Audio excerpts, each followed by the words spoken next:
অব্যয় অংশ থেকে প্রত্যেক বিসিএসে অনেক প্রশ্ন আসে।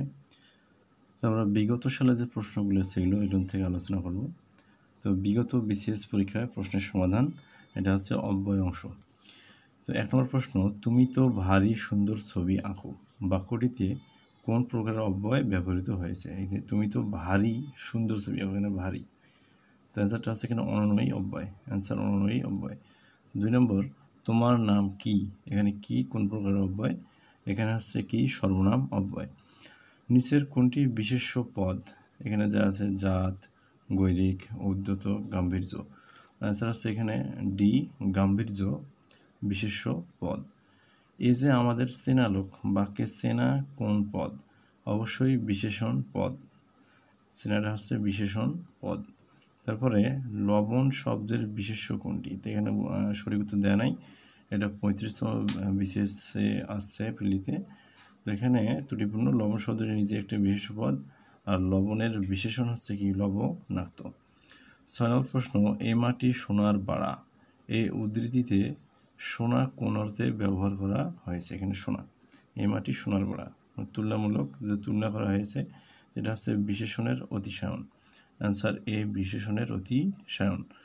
তুমি না বলেছিলে আগামীকাল আসবে, এখানে না এর ব্যবহার কি? না এর ব্যবহারটা হচ্ছে হ্যাঁ বাচক রূপে। তুমি না বলেছিলে আগামীকাল আসবে, ন্যায়ের ব্যবহারটা হ্যাঁ বাচক রূপে। তুমি এতক্ষণ কি করেছো, বাক্যে কি কোন পদ? কিটা হচ্ছে এখানে সর্বনাম পদ। সুন্দর মাত্রেরই একটা আকর্ষণ শক্তি আছে, এই বাক্যে সুন্দর কি, সুন্দর শব্দটি কোন পদ?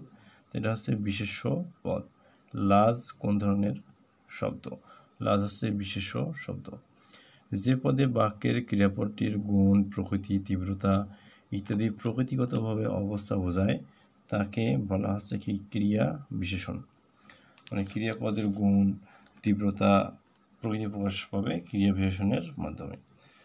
ভিক্ষুকটা যে পিছনে লেগেই রয়েছে, কি বিপদ, এই বাক্যের কি অর্থে প্রকাশ পেয়েছে? তো এখানে অ্যান্সারটা হচ্ছে কি সি বিরক্তি, এখানে বিরক্তি প্রকাশ পেয়েছে। 21তম বিসিএসে আছে ক্রিয়াপদ। ক্রিয়াপদ কি, কখনো কখনো বাক্যে কি থাকতে পারে, উজ্জ্ব থাকতে পারে।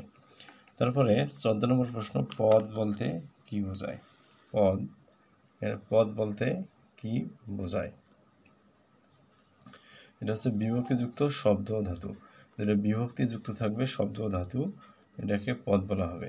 তারপরে 15 নম্বর প্রশ্ন, বৃষ্টি পড়ে টাপুর টুপুর নদে এলো বান, এখানে টাপুর টুপুর কোন ধরনের শব্দ? ধনাত্মক শব্দ।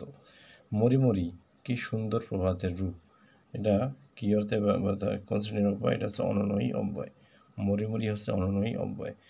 কোন বাক্যটিতে সমধাতুজ কর্ম আছে? এখানে খুব বড় একটা সেন্টেন্স, ডি নম্বর উত্তর। সে যে চাল ছেড়েছে তাতে তাকে ষড়যন্ত্রকারী ছাড়া কিছু বলা যায় না। তারপর 18 নম্বর, ইচ্ছা বিশেষ্যের বিশেষণটি নির্দেশ করো। এখানে ইচ্ছা হচ্ছে কি ঐচ্ছিক, বিশেষণ হবে কি ঐচ্ছিক। তারপর 19 নম্বর প্রশ্ন, কোনটি বিশেষণ বাচক শব্দ? এখানে কোনটি বিশেষণ বাচক শব্দ? দেওয়া আছে জীবন, জীবনী, জীবিকা, জীবন। অ্যান্সার বি, এটা হচ্ছে জীবনী। জাতিবাচক বিশেষ্যের দৃষ্টান্ত, অ্যান্সার হচ্ছে কি নদী, হচ্ছে জাতিবাচক বিশেষ্য। কোন বাক্যে সমুচ্চয়ী অব্যয় ব্যবহৃত হয়েছে? সমুচ্চয়ী অব্যয়, অ্যান্সার ডি লেখাপড়া করো অথবা ফেল করবে, এটা দেওয়া আছে অ্যান্সার ডিতে লেখাপড়া করো অথবা ফেল করবে। কোন বাক্যে সমাপিকা ক্রিয়া ব্যবহৃত হয়েছে? যেমন এখানে উল্লেখিত 4টি অপশনের সমাপিকা ক্রিয়া দেওয়া আছে। আমি ভাত খাচ্ছি, আমি ভাত খেয়ে স্কুলে যাবো, আমি দুপুরে ভাত খাই, তাড়াতাড়ি ভাত খেয়ে ওঠো, এটা সমাপিকা ক্রিয়া এখানে দেওয়া আছে, সঠিক উত্তর নেই। অ্যান্সার 23, বিভক্তিযুক্ত শব্দ ধাতুকে বলা হচ্ছে পদ, এটা পদের সংজ্ঞা।